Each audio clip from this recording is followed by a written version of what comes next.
नमस्कार, आपका स्वागत है अपने उत्तराखंड में। मैं हूं आपके साथ प्रियंका तिवारी। शुरुआत करेंगे इस खास बुलेटिन की। मुख्यमंत्री पुष्कर सिंह धामी की अध्यक्षता में हुई कैबिनेट की बैठक में 7 मदों के फैसलों पर मुहर लगी है।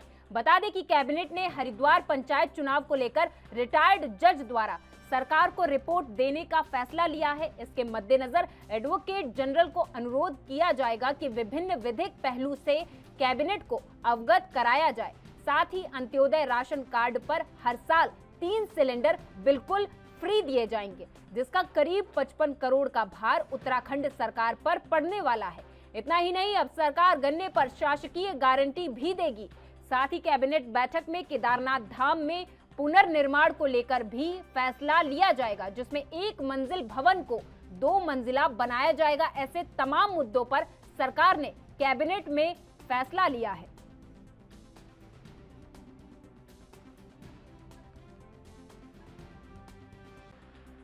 कुल 7 मद आए, जिसकी ब्रीफिंग के लिए मैं आप सभी का स्वागत करता हूं। पहला मद विधायी एवं संसदीय कार्य विभाग का था। एक औपचारिक मद था, जिसमें जो लास्ट सत्र था उसका 17वां आसन जो माननीय मुख्यमंत्री जी द्वारा विचलन से कर दिया गया था, उसका औपचारिक अनुमोदन कैबिनेट ने किया। दूसरा मद हरिद्वार में जिला पंचायत निर्वाचन से संबंधित है, जिसके बारे ये निर्णय हुआ है कि अगली बैठक में माननीय एडवोकेट जनरल को अनुरोध किया जाएगा कि वो जो इसमें विभिन्न विधिक पहलू हैं उसके बारे आके कैबिनेट को अवगत कराएंगे। उसके बाद अंतिम निर्णय कैबिनेट द्वारा। इसमें प्रदेश में सभी अंत्योदय राशन कार्ड धारकों को प्रत्येक वर्ष 3 गैस के सिलेंडर मुफ्त मुहैया कराए जाएंगे। ये योजना तुरंत लागू की जाए। 7 वर्षों की तरह इस बार भी किसानों को प्रति क्विंटल 20 रुपये का बोनस दिया जाएगा। 5वां मद गन्ना चीनी विभाग का है। इसमें जो शासकीय गारंटी दी जाती है उसके ऊपर विभाग द्वारा प्रतिभूति शुल्क दिया जाना होता है। इसमें निर्णय हुआ कि एक्ट के अनुसार विभाग शासन को ये शुल्क देगा, और अगर गन्ना चीनी विभाग को किसानों को गन्ना मूल्य भुगतान के लिए धन की आवश्यकता है तो उसकी भी सरकार पूर्ति करेगी, और इस शुल्क को देने की भी आवश्यकता होगी तो सरकार।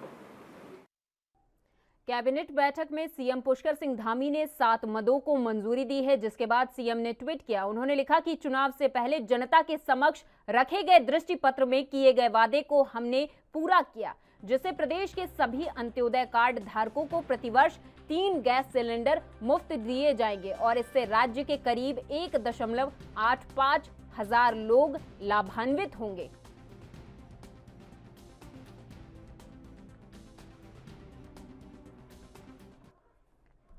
कैबिनेट बैठक में केदारनाथ धाम के भवनों को मंजूरी देने के बाद सीएम धामी ने ट्वीट किया। ट्वीट में उन्होंने लिखा कि प्रधानमंत्री के सपने को साकार करने के लिए केदारनाथ में जिन भवनों को 1 मंजिल से बढ़ाकर 2 मंजिल करना है, उनके लिए संबंधित ठेकेदार को उसी दर पर कार्य करने की मंजूरी दी गई। आपको बता दें कि सीएम धामी ने गुरुवार को कैबिनेट बैठक में 7 मदों को मंजूरी दी है, जिसमें केदारनाथ धाम के भवनों को 2 मंजिल बनाना भी शामिल था।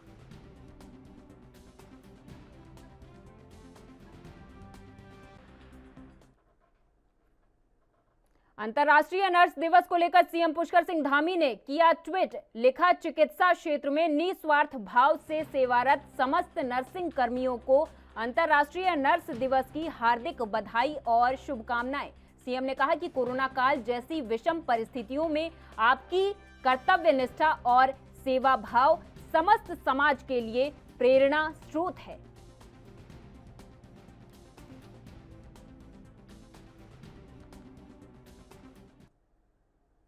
मुख्यमंत्री पुष्कर सिंह धामी की अध्यक्षता में हुई कैबिनेट बैठक में 7 मदों पर मुहर लगी, जिसमें अंत्योदय के लिए सालाना 3 मुफ्त गैस सिलेंडर, कृषकों को प्रति क्विंटल 20 रुपए बोनस जैसे 7 मद शामिल हैं। कैबिनेट में लिए गए फैसलों को लेकर कैबिनेट मंत्री धन सिंह रावत ने एएनबी न्यूज से खास बातचीत की। हम इस वक्त मौजूद हैं उत्तराखंड सेक्रेटेरिएट में। हमारे साथ मौजूद हैं उत्तराखंड के कैबिनेट मंत्री धन सिंह रावत, जिनसे बात करते हैं। सर, आज बहुत महत्वपूर्ण कैबिनेट बैठक हुई है। क्या कुछ मसले आए थे कैबिनेट में, किन पर चर्चा हुई? संक्षिप्त तो हम चर्चा करेंगे, लेकिन हमने दृष्टि पत्र में एक बड़ा घोषणा की थी हमारे मुख्यमंत्री जी ने कि उत्तराखंड के हर गरीब परिवार को 3 गैस के सिलेंडर निःशुल्क दिए जाएंगे। तो आज मैं कह सकता हूं कि एक बड़ा काम हमारी कैबिनेट ने किया है, हमारी सरकार ने किया है, और उत्तराखंड की जनता को जिस प्रकार उन्होंने हमको पूर्ण बहुमत की सरकार में फिर दोबारा लाए हैं, एक बड़ा काम हमारी सरकार के द्वारा किया है। हमारे साथ प्रदेश के कैबिनेट मंत्री धन सिंह रावत जी, उन्होंने कहा है कि प्रदेश के तमाम जो अंत्योदय कार्ड धारक हैं उनके लिए साल में 3 गैस सिलेंडर्स की जो सुविधा है उसके लिए बात कही है। हम आपको बता दें, इसका जो व्यय है उत्तराखंड सरकार पर सालाना करीब 55 करोड़ रुपए का पड़ने वाला है। अपने सहयोगी सतीश कोठारी के साथ मैं अस्कर जाफरी, एनबी न्यूज़, देहरादून के लिए। चंपावत उपचुनाव की उल्टी गिनती शुरू हो गई है। ऐसे में दोनों बड़ी पार्टियां बीजेपी और कांग्रेस ने उपचुनाव को लेकर एड़ी चोटी का जोर लगा दिया है। तो दूसरी तरफ अल्मोड़ा पहुंचे सांसद अजय टम्टा ने कहा कि सीएम धामी के चंपावत से उपचुनाव लड़ने से जनता में काफी उत्साह है। सांसद ने कहा कि बीजेपी इस उपचुनाव को ऐतिहासिक मतों से जीतने जा रही है। टम्टा ने कहा कि चंपावत समेत पूरे लोकसभा क्षेत्र के विकास के लिए कांग्रेस के बड़े नेताओं समेत कई कार्यकर्ता लगातार बीजेपी में शामिल हो रहे हैं।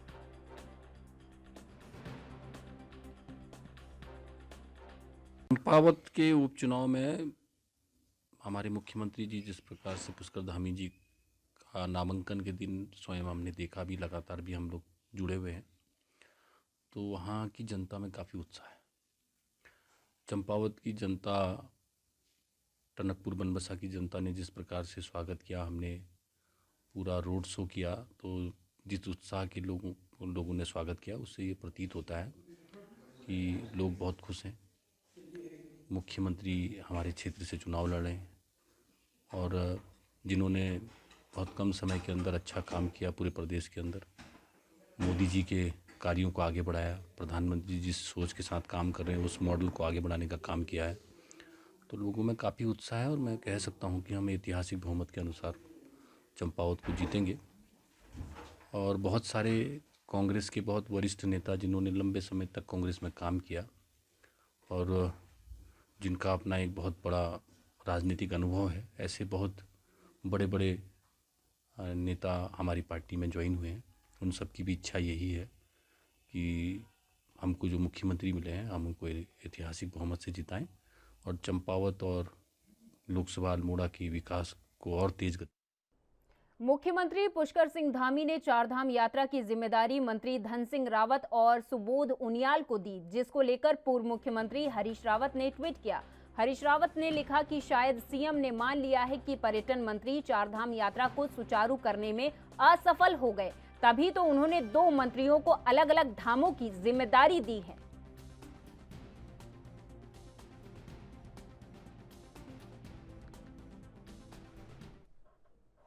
अब नदियों पर हाइड्रो पावर प्रोजेक्ट से ही नहीं बल्कि इसके खाली पड़े किनारों और ऊपरी हिस्से से भी उत्तराखंड रोशन होगा। पायलट प्रोजेक्ट सफल होने के बाद अब उत्तराखंड जल विद्युत निगम लिमिटेड 100 मेगावाट के ऐसे ही कैनाल बैंक और कैनाल टॉप प्रोजेक्ट स्थापित करने जा रहा है। दरअसल यूजेवीएनएल के तमाम हाइड्रो पावर प्रोजेक्ट संचालित हो रहे हैं। इनके कैनाल के किनारे खाली पड़े हैं। केंद्र सरकार ने प्रदेश के लिए कैनाल बैंक और कैनाल टॉप योजनाएं शुरू करने को हरी झंडी दे दी थी।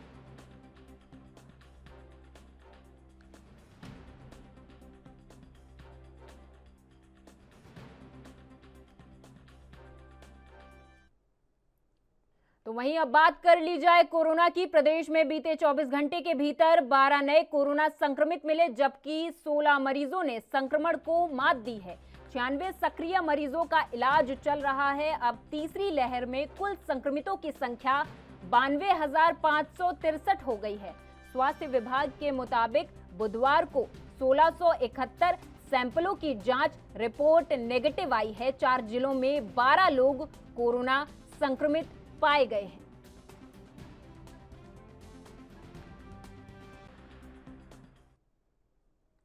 राज्य इलेक्ट्रिसिटी बोर्ड द्वारा राज्य भर में बिजली दरें 12.5% बढ़ाए जाने के प्रस्ताव को नियामक आयोग को भेजे जाने और इस प्रस्ताव को मंजूर करने का निवेदन आयोग को किए जाने के समाचार को लेकर आम आदमी पार्टी ने आज प्रदेश की 70 विधानसभाओं में प्रदर्शन किया।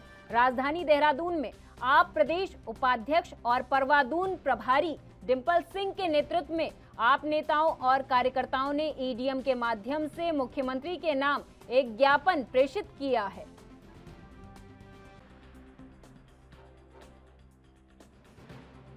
देखिए, जिस प्रकार प्रदेश के प्रमुख समाचार पत्रों के माध्यम से एक प्रकरण संज्ञान में आया है कि जहां राज्य इलेक्ट्रिसिटी बोर्ड द्वारा आयोग को प्रदेश की बिजली की दरों में 12.5% की बढ़ोतरी करने के लिए न सिर्फ प्रस्ताव दिया गया है बल्कि उस प्रस्ताव को मानने के लिए सिफारिश भी की गई है। आम आदमी पार्टी इस प्रस्ताव की कड़ी निंदा करती है। आज पहले चरण में आम आदमी पार्टी द्वारा प्रदेश स्तर पर माननीय मुख्यमंत्री जी को प्रशासन के माध्यम से इस प्रस्ताव को अस्वीकार करने का ज्ञापन दिया है और आम आदमी पार्टी साथ साथ इस बात की चेतावनी देती है कि अगर इस प्रस्ताव को माना जाता है तो ये प्रदेश के अंतिम छोर पे खड़े हुए व्यक्ति के पेट पे लात मारने जैसा है और ऊर्जा प्रदेश की नाकामी को दिखाने का पूरा काम करता है। एक ऐसा प्रदेश जहां पर बेरोजगारी और महंगाई से जनता आहत है। 12.5% की जो बढ़ोतरी आज इलेक्ट्रिसिटी में जो प्रस्ताव दिया गया है, इसकी आम आदमी पार्टी किसी भी रूप में। कांग्रेस एससी विभाग के जिलाध्यक्ष इंद्रपाल आर्य ने प्रेस वार्ता का आयोजन किया। इस दौरान उन्होंने अल्मोड़ा के ग्राम थाला में अनुसूचित जाति के दूल्हे को घोड़ी से उतारने पर नाराजगी व्यक्त की है। साथ ही उन्होंने प्रदेश में दलित वर्ग पर बढ़ते अत्याचार को शर्मनाक और बीजेपी सरकार की नाकामी बताया। इंद्रपाल आर्य ने कहा कि आधुनिक भारत के समय में ऐसी अमानवीय घटना होना घोर निंदनीय है। ऐसे कृत्य करने वालों का सामाजिक बहिष्कार होना चाहिए और इसलिए प्रदेश में ठोस कानून बनाया जाए।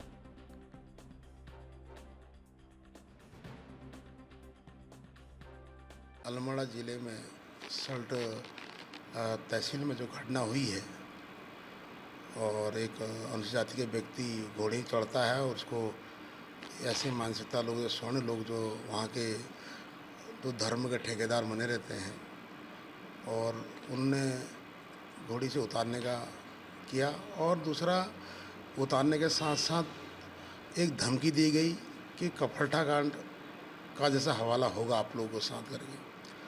तो ये मैं कहता हूँ कपड़ता कांड क्या है।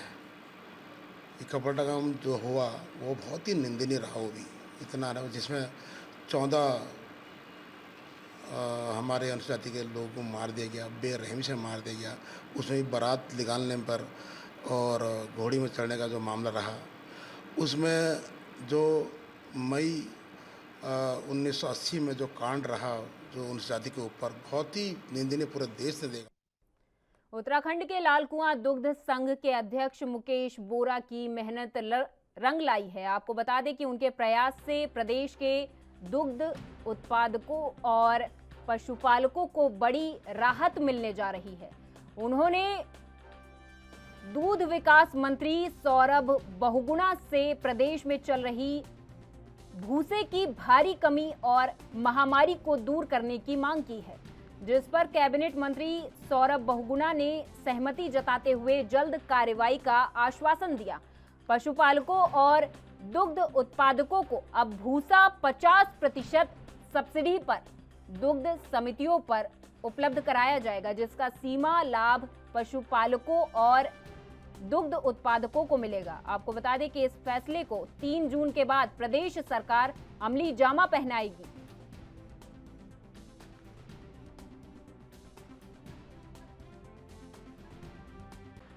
प्रदेश के दुग्ध विकास मंत्री माननीय सौरभ बहुगुणा जी का आभार व्यक्त करता हूं पूरे उत्पादकों की ओर से और प्रदेश के दुग्ध उत्पादकों की ओर से कि भूसे की जो गंभीर समस्या थी उसके निदान के लिए उन्होंने पूरे प्रदेश से भूसे को बाहर जाने पर रोक लगाने का शासनादेश कराया।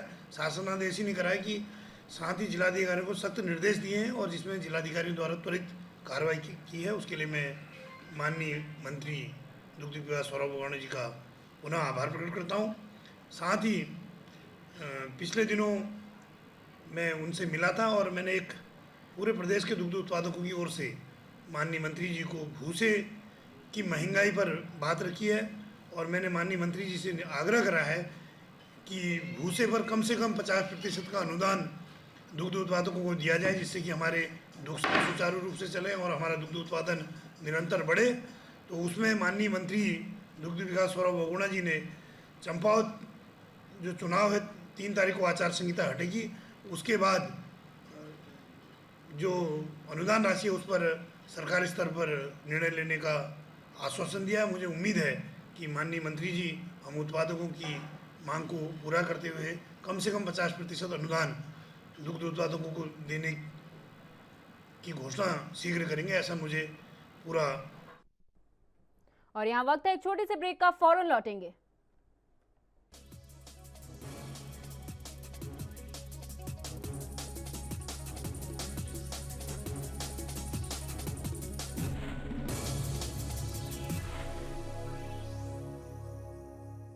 ब्रेक के बाद आपका स्वागत है। खबरों की ओर रुख कर लेते हैं। खटीमा के मझोला गांव में हाईकोर्ट के आदेश के चलते प्रशासन ने सरकारी तालाबों से अतिक्रमण हटाते हुए 3 मकानों को ध्वस्त कर दिया। आपको बता दें कि खटीमा प्रशासन सरकारी तालाबों से अतिक्रमण हटाने की कार्रवाई में जुट गया है, जिसके तहत मझोला गांव में सरकारी तालाबों की जमीन पर बने मकानों को ध्वस्त कर दिया गया। हालांकि इस दौरान प्रशासन को स्थानीय ग्रामीणों का विरोध भी झेलना पड़ा।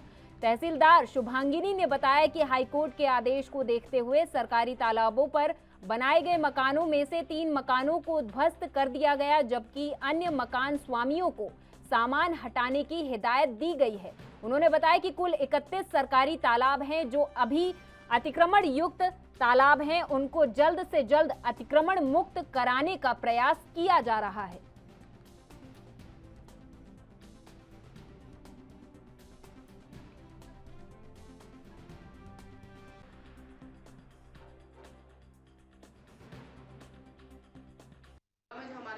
तालाब है, माननीय हाईकोर्ट के भी आदेश है कि जो भी तालाब हैं अगर अतिक्रमण उनमें है तो उनको अतिक्रमण मुक्त किया जाए। तो उसी प्रक्रिया के मद्देनजर मझोला में जितने भी तालाब मकान बने गए हुए हैं उनमें से 3 मकानों को कल ध्वस्तीकरण कर दिया गया और बाकी मकान वालों से उन्हें बोला गया कि मौके पर वो सारा अपना जो सामान है वहाँ से ले जाए और उन्हें खाली कर दें। हमारे पास 31 तालाब जो हैं अभी सूचना राजस्व निरीक्षकों के माध्यम से हमें मिली है और उनमें से जो भी अतिक्रमण युक्त तालाब है उन्हें कोशिश की जा रही है कि जल्द से जल्द उन्हें खाली कराया जाए और उनको पुनः जो उनकी संरचना थी वो पहले वाली यथावत किया जाए।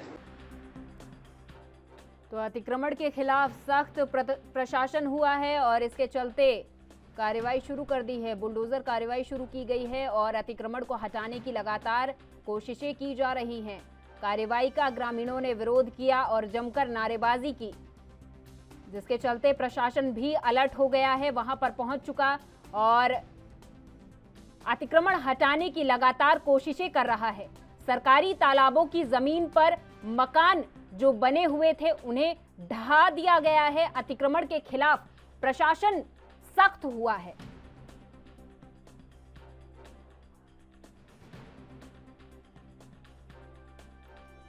जो सरकारी तालाब थे उनमें मकान बनाए गए थे और उनको ढहा दिया गया है। अतिक्रमण के खिलाफ प्रशासन ने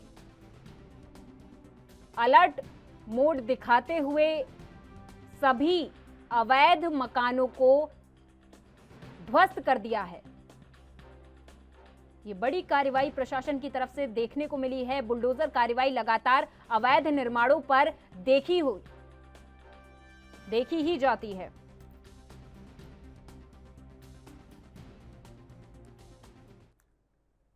उत्तराखंड के नैनीताल में बिजली की बढ़ी दरों को लेकर एसडीएम रामनगर को ज्ञापन सौंपा गया। आपको बता दें कि आम आदमी पार्टी के प्रदेश उपाध्यक्ष शिशुपाल रावत और कार्यकर्ताओं ने राज्य इलेक्ट्रिसिटी बोर्ड द्वारा राज्य भर में बिजली की 12.5% दरें बढ़ाए जाने को लेकर ज्ञापन दिया था, जिसमें इस प्रस्ताव को मंजूर करने का निवेदन भी आयोग से किया गया है। उनका कहना है कि पहले ही देश में बढ़ती महंगाई और बेरोजगारी के चलते आम आदमी को अपना जीवन यापन करने में काफी मशक्कतों का सामना करना पड़ रहा है, जिसके चलते ये बिजली की दरों में बढ़ोतरी उन पर एक बड़ा बोझ का काम करेगा और सरकार को इस मामले में जल्द संज्ञान लेना चाहिए।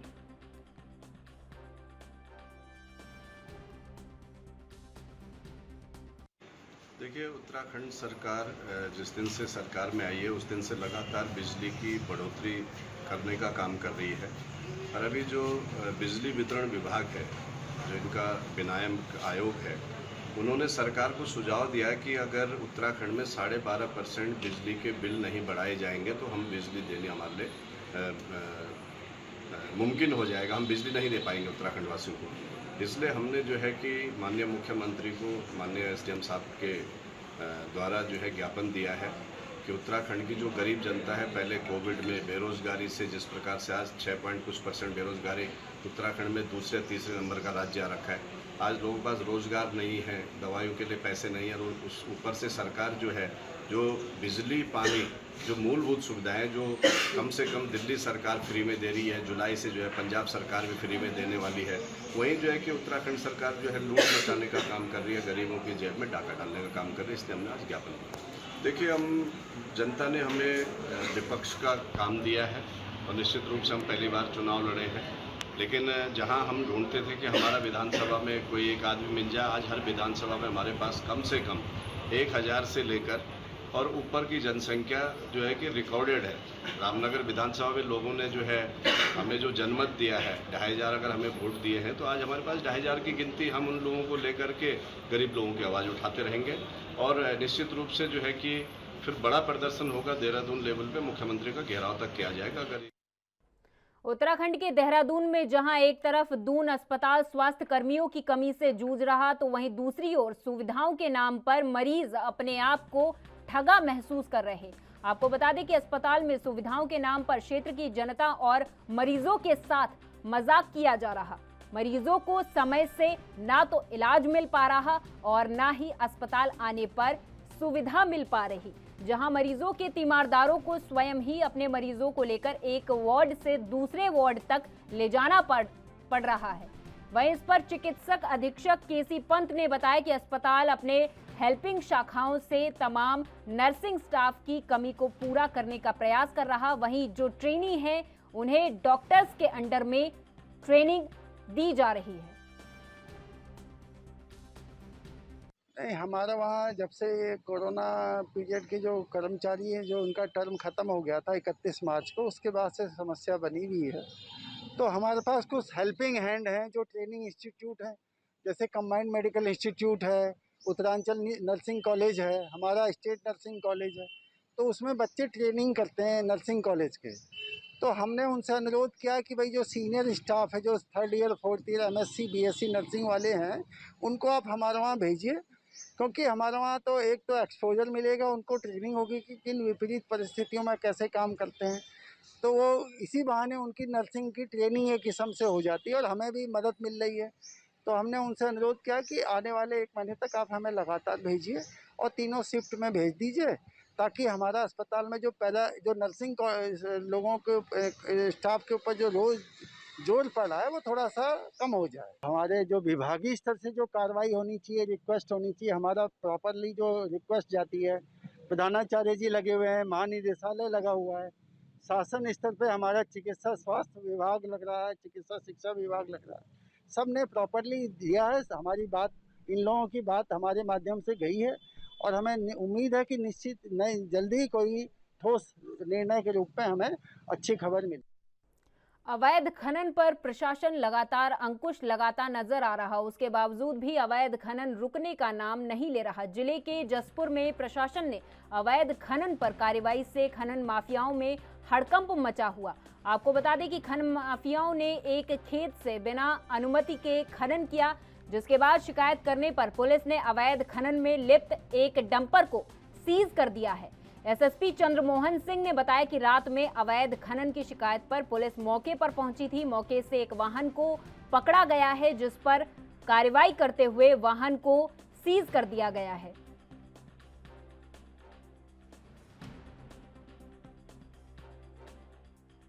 जसपुर में कल अवैध खनन की सूचना मिलने पर पुलिस जो है मौके पर गई, तो वहाँ से एक वाहन बरामद हुआ है जिसमें अवैध खनन सामग्री थी और वो ओवरलोड भी था। तो उसमें कार्रवाई कर दी गई है और उसको सीज कर दिया गया है और खनन की रिपोर्ट भेज दी जाएगी। क्या शिकायत पर हुआ है, शिकायत मिल रही थी? हाँ कि नदी में जो है खनन की शिकायत मिल रही थी, काफ़ी फ़ोन आ रहे थे कल वहाँ पर। जिलाधिकारी डॉक्टर विजय कुमार जोगदंडे ने कोटद्वार के लालपुर घराट रोड पर निर्माणाधीन पुल और पूर्वी झंडी चौड़ में रेशम फार्म का निरीक्षण किया। रेशम फार्म का निरीक्षण करते हुए डीएम ने तहसीलदार को निर्देशित किया कि रेशम विभाग की भूमि का सीमांकन करने और जो जमीन अभी तक विभाग के नाम पर नहीं है उसे जल्द ट्रांसफर करना सुनिश्चित करें। साथ ही 1 माह के अंदर रिपोर्ट प्रस्तुत करना सुनिश्चित करें।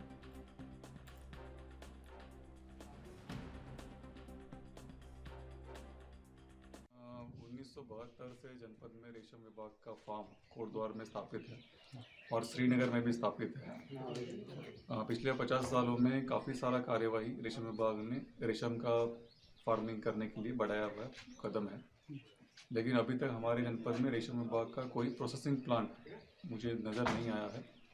पूरे देश में गढ़वाल सिल्क जो है वो फेमस है, उसकी प्रसिद्धि है और मुझे उम्मीद है कि अगर गढ़वाल सिल्क को ट्रीट करने का एक उद्योग यहाँ पे स्थापित हो जाए तो उससे किसानों को दिखाने के लिए एक मॉडल भी उनके पास में रहेगी और उसको देखकर फिर औद्योगिक प्रतिष्ठान भी कोटद्वार और श्रीनगर में स्थापित हो सकते हैं भविष्य की दृष्टि से।